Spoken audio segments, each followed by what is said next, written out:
오늘부터 시작된 제22대 총선 사전투표. 첫날 투표가 마무리된 가운데 전남은 어김없이 사전투표율 1위를 기록했습니다. 전남도의 의대 공모 발표가 서부권 총선의 쟁점으로 떠오른 가운데 연일 비판 성명이 이어지고 있습니다. 기초의회들도 릴레이 회견을 예고했습니다. 수백억 원을 투입해 새로 만든 부두가 낚시객들의 명소로 전락하고 있습니다. 관리 상태도 열악하기만 합니다. 구속 수감 중인 송영길 소나무당 광주 서구갑 후보가 옥중 TV 연설로 모습을 드러냈습니다. 유권자들의 반응은 엇갈리고 있습니다. 여러분 안녕하십니까? 목포 MBC 뉴스데스크입니다. 전남은 사전투표가 전국 선거로 처음 도입된 이후 한 번을 제외하고 모두 전국 시도 중에서 사전투표율 1위를 기록해 왔습니다. 오늘부터 이틀간 진행되는 제22대 총선 사전투표에서도 몸이 불편한 어르신은 물론이고 군입대를 앞둔 학생까지 많은 시민들이 사전투표장을 찾았습니다. 서희령 기자가 취재했습니다. 어둠이 채 가시지 않은 새벽 6시. 가장 먼저 투표장으로 달려온 유권자 기우용 씨가 본인 확인을 마치고 용지를 받아듭니다. 1등으로 달려올 정도로 기 씨에게 이번 총선이 특별한 이유는 정당 비례대표 순위에 여느 때보다 많은 전남 인사가 포함됐기 때문입니다. 지역구 후보도 관심이 있지만 전국 비례대표 후보에게도 관심이 있어서 아침 일찍 출근하고 다른 일을 보기 위해서 일찍. 점심시간 무렵 영암의 또 다른 투표장. 한 손에 지팡이를 짚은 87살 조명심 어르신이 아들과 함께 소중한 한 표를 행사합니다. 오래 서 있기 힘든 상태지만 비교적 한산한 사전투표 기간 덕분에 지금껏 한 번도 투표를 거른 적이 없습니다. 아니 내가 나이 많아요. 그래도 나이 들었어도 우리 시골 전남 모두 살기 좋게 해주라 하려고 이렇게 나와서 투표했어요. 국회의원 선거가 처음인 20대 유권자들도 있습니다. 저마다의 이유로 사전투표에 참여한 20대들은 팔에 도장을 찍고 기념 사진을 남기며 추억을 남겨봅니다. 다음 주 군대를 가게 됐는데 군대 안에서는 투표가 안 돼가지고 오늘 사전투표로 하러 왔습니다. 전남에서는 지난 대선을 비롯한 대부분 선거에서 전국 최고의 사전투표율을 기록해왔는데요. 이번 총선에서도 유권자들의 발길이 꾸준히 이어지고 있습니다. 실제 전남 298개 사전투표소에서 진행된 제22대 총선 사전투표 1일차 투표율은 23.7%로 어김없이 전국에서 가장 높은 투표율을 기록했습니다. 한편 목포현 투표소에서는 신분증과 지문을 인식하는 관내용 본인 확인기 2대가 모두 작동을 멈춰 기기를 고치는 10여 분 동안 투표가 중단되는 소동이 빚어지기도 했습니다. MBC 뉴스 서희령입니다.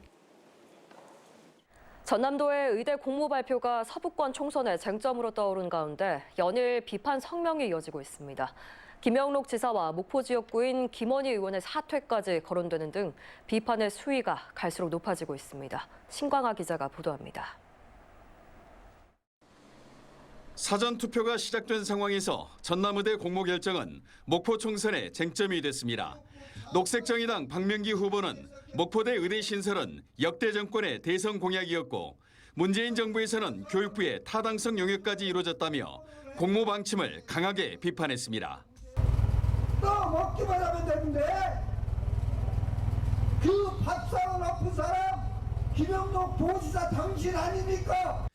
무소속 이윤석 후보는 전남도청 앞에서 기자회견을 하고 이번 사태의 근본 책임은 윤석열 대통령에게 있고 김영록 지사는 공모 방식으로 결정한다면서 화답했다고 지적했습니다. 김영록 지사는 전남의대 공모 계획을 철회하고 즉각 사퇴하라. 또 4년간 목포 국회의원으로 목포대 의대 신설 문제에 무능한 행태를 보인 김원희 후보도 책임져야 한다고 비난했습니다. TV토론에서 목포대 의대 유치를 공약했던 박지원 전 국정원장은 공모 문제에는 말을 아꼈습니다. 목포시 삼선 의원 출신이지만 전남 의대 유치 문제에 대해서는 총선 이후 당선자들의 중지를 모아 대응하겠다고 밝혔습니다. 구체적으로 논의를 해서 김영록 지사와 소통 후 입장을 밝히는 것이 좋을 것으로 생각됩니다. 사회단체의 반발도 나흘째 이어졌습니다. 34년 전 목포대 의대 신설을 첫 요구했던 목포상공회의소는 성명을 내고 목포대 의대 설립을 위한 전남도의 결단을 요구했습니다.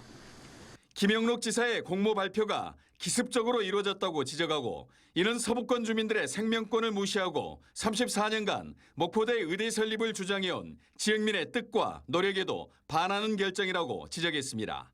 MBC 뉴스 신광하입니다.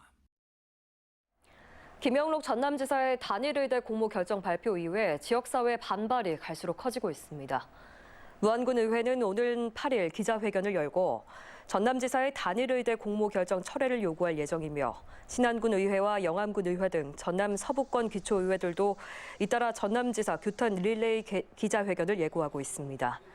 전남도의회 보건복지환경위원회도 오는 16일 전남도청 관계자들을 출석시켜 단일 의대 공모 결정 과정 등의 문제를 집중 질의할 예정입니다. 우리나라의 대표적인 항구 도시 목포에 어민들을 위한 부두가 새롭게 지어졌는데요. 그런데 이곳에 벌써부터 각종 야적물들이 쌓이는가 하면 낚시객들의 명소로 변해버리는 등 신설 부두라는 이름이 무색해지고 있습니다. 안준호 기자가 취재했습니다. 어선 옆으로 낚시객들이 줄지어 있습니다. 캠핑 의자와 테이블까지 가져와 여유롭게 낚시를 즐깁니다. 나와가지고 이렇게 지렁이 이렇게 한 5천원짜리 하나 사가지고 와가지고 재미로. 이곳은 해양수산부에서 신설한 목포 북항 제6부두 어선 무량장. 380억 원이 투입돼 400여 미터의 저반 시설과 부대 시설 등이 올해 초 준공됐습니다. 그런데 신설 부두라는 이름이 무색하게 열악한 관리 상태를 보이고 있습니다. 신설 부두 한켠에는 이렇게 닷과 밧줄 등 수많은 적치물들이 야적돼 있습니다. 낚시객들이 모인 자리 주변에는 음식물 등 각종 쓰레기들이 가득하고 배 밧줄을 묶는 볼라드에 엉뚱한 통발이 묶여 있기도 합니다. 낚시객들로 인한 민원이 잇따르지만 사실상 단속은 어려운 상황. 항만법 시행령 일부 개정령안에 따르면 항만에서의 금지 행위 중 수산 동식물의 포획 채취를 수산어법에 따른 어업으로 명확히 해 레저 활동인 낚시와는 무관하기 때문입니다. 필요 없습니다. 법이요. 저희가 출입 통제 구역으로 지정할 수 있는 항만 운영의 지정이 있기 때문에. 문제의 신설 부두 바로 옆은 배에 기름을 주유하는 급유소. 주변의 낚시 행위를 절대 금지한다는 안내가 걸릴 만큼 화재 등 사고 위험이 높은 곳입니다. 어떤 때는 불 떼고 있고 이래서 하지 말라게 조율서 있고. 낚시 관리 및 육성법에 따라 낚시 통제 구역을 지정할 수 있는 주체는 지자체인 목포시입니다. 하지만 목포시는 지난해 목포지방해양수산청이 요청한 목포항내 낚시 통제 구역 지정 요청에도 아직까지 회신을 주지 않을 만큼 항구 관리에는 뒷전입니다. 우리나라의 대표적인 항구 도시에 새롭게 지어진 부두가 낡고 방치돼버린 여타 항구들의 수순을 밟지 않기 위해 관계기관들의 지속적인 유지 관리 강화가 절실해 보입니다. MBC 뉴스 안준호입니다. 전라남도가 저출생 지방 소멸 극복 프로젝트를 본격 시행합니다. 전라남도는 도청 왕인실에서 도공사 출연기관 일생활균형 실천 다짐 대회를 열고 일과 생활이 균형을 이루는 직장문화 확산에 함께하기로 했습니다. 이날 행사에서는 공사 출연기관의 일생활균형 실천 우수 사례 소개와 2030 직원이 함께하는 세대 공감 토크, 전남 육아 아빠 사진전, 출생수당 318 프로젝트 홍보 등이 진행됐습니다.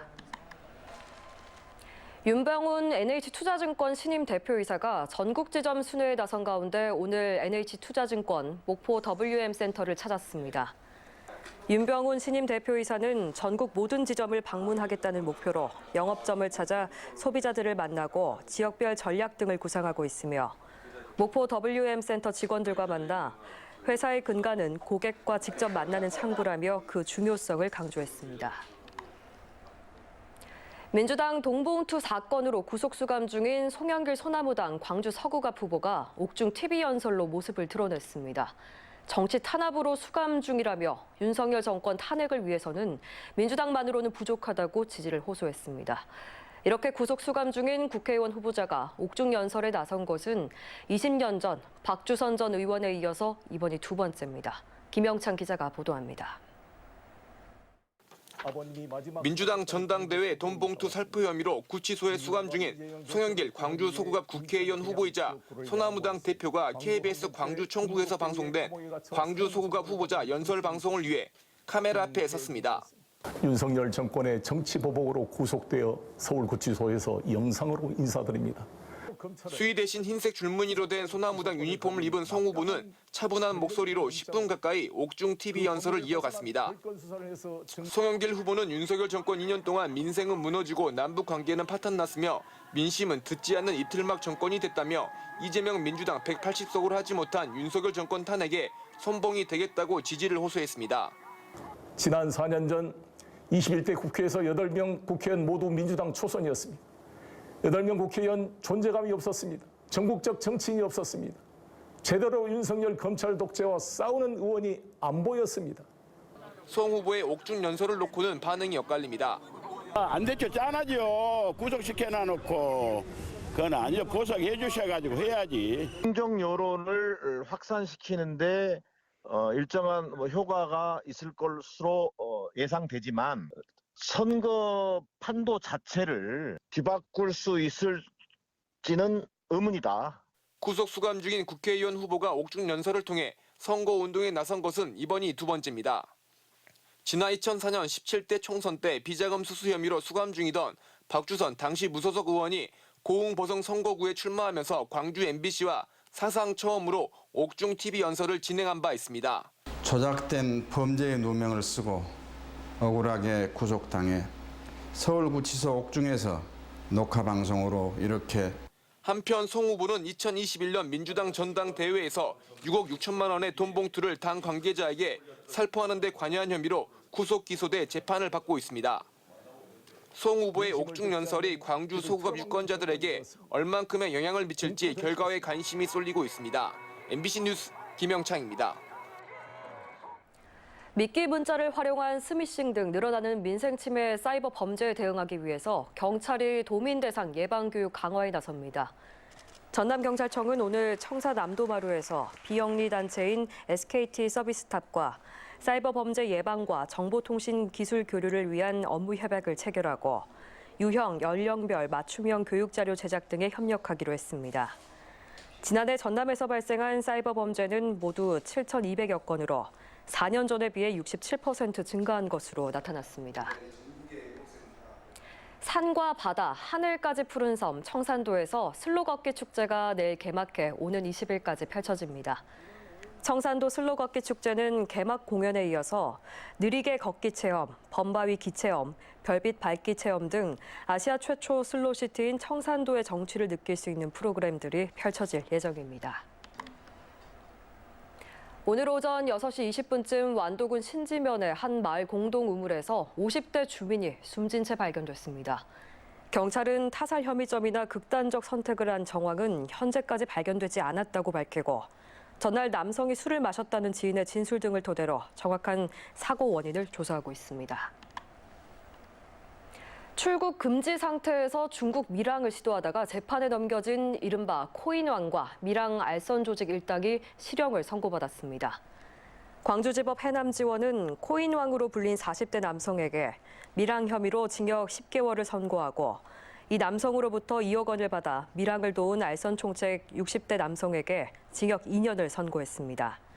시세 조종 등 수법으로 216억 원을 편취한 일명 코인왕은 지난해 12월 진도에서 출항해 중국으로 밀항을 시도하던 중에 체포됐습니다. 농협중앙회 전남지역본부가 고물가 시대 알뜰 농산물 구매를 지원합니다. 농협 전남본부는 전남지역 농축협 하나로마트에서 사과는 7일까지, 참외와 대파는 오는 12일까지 특별 할인 판매하기로 했습니다. 정부 납품 단가 지원과 농협 자체 할인, 정부 할인 쿠폰 등을 적용해서 사과 1.5kg은 1,430원, 참외 1.2kg은 13,500원, 대파 한 단은 1,386원에 판매합니다. 섬 없는 지자체의 명예섬을 공유하는 신안군 명예섬 공유제도에 참여한 전국 지자체가 13개에 이르는 등 관심을 모으고 있습니다. 경기도 평택시의 경우 올해를 평택의 섬 가거도 방문의 해로 선포했으며 이번 선포를 기념해 평택시장 일행들이 지난달 27일부터 2박 3일 동안 가거도를 방문해서 주민들의 호응을 받았습니다. 신안군 명예섬 공유 제도는 지난 2020년 전국 최초로 시행됐습니다. 오늘 오전 11시 15분쯤 신안군 홍도 인근 100km 해상에서 불법 조업 중이던 중국 어선 2척이 납포됐습니다. 서해어업관리단은 납포된 어선들이 어획물 약 1,800kg을 조업 일지에 기재하지 않고 누락시킨 것으로 보고 추가 조사를 통해 담보금 부과 등을 처분할 예정입니다. 전라남도는 제8대 전남 도립국악단 예술감독으로 조용한 판소리 장단 보유자를 위촉했습니다. 조용한 신임 예술감독은 전북도 무형문화재 제9호 판소리 장단 보유자로 국립민속국악원 국악연주단 예술감독 등을 역임했습니다. 조 감독은 전통과 현대를 아우르고 전통국악을 대중화, 관광 자원화하겠다고 밝혔습니다. 한평군과 국군 한평병원이 지역사회 공공보건의료 분야 업무 협약을 체결했습니다. 이번 협약에 따라 국군 한평병원은 한평군민을 대상으로 외래 진료를 지원하고 한평보건소의 건강증진 보건의료 서비스 지원 등을 의료계 파업과 관계없이 운영하기로 했습니다. 목포시가 걷기 좋은 도심 환경 조성에 본격 나서고 있습니다. 목포시는 지난 2월 동목포 웰빙공원에 조성한 맨발길에 이어서 유달산과 사막도, 양을산 산림욕장 등에도 황토 맨발길을 추가 조성할 예정입니다. 또 맨발길을 활용한 건강 걷기 챌린지를 운영하는 등 시민 건강 증진에 주력하겠다고 밝혔습니다. 완도군은 신지 명사심리 해변이 전남도 노후관광지 재생사업 공모에 선정돼 사업비 10억 원을 지원받아 미디어 아트와 안전시설 확충 등 시설 개보수 사업을 추진한다고 밝혔습니다. 완도 신지 명사심리는 2007년 11월 관광진흥지구로 승인돼 여름철 전남을 대표하는 휴양지로 자리 잡았고 특히 친환경 해수욕장에 부여하는 국제인증 블루프래그에 5년 연속 선정됐습니다.